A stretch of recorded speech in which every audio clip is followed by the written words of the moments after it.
Jollibee.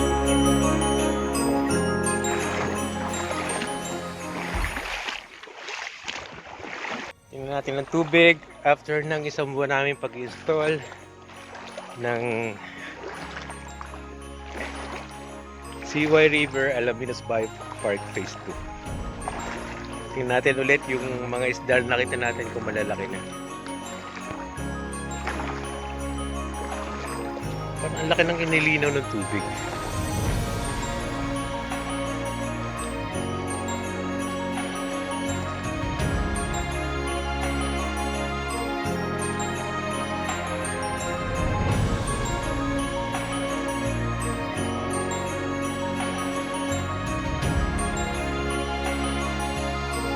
Ngayon nga yung tubig, lumiit. Nasa kawayan na lang. Magbaba lang natin to. Ay, baka mamatay. Yan. Medyo malalim na. Yan. Baka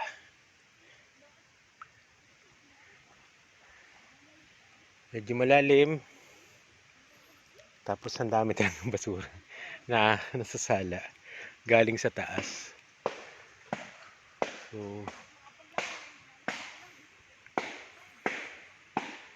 kanina meron ako nakitang malaking isda. Baba lang natin tong mga ilang water lily dito sa tubig. Kasi makuha yung tubig ngayon. Bumaba. Pero yun namang ugat nandun pa sa tubig, kaya okay lang, yun lang maliliit. Ito na, ang ganda na ng pagka-green ng water lily. Padagdag pa tayo mamaya ng kangkong at water lily dito sa ilog na nakikita natin. Tapos medyo natumba ng konti, papabalik na lang ulit natin.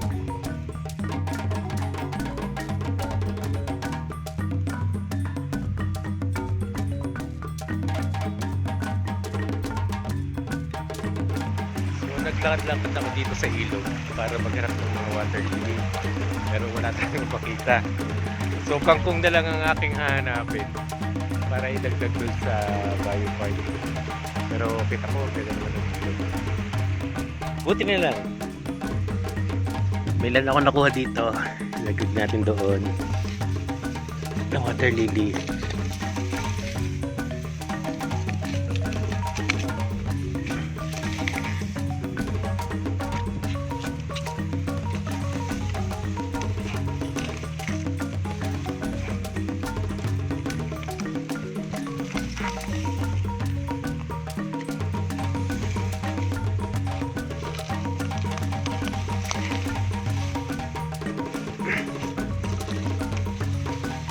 Aray.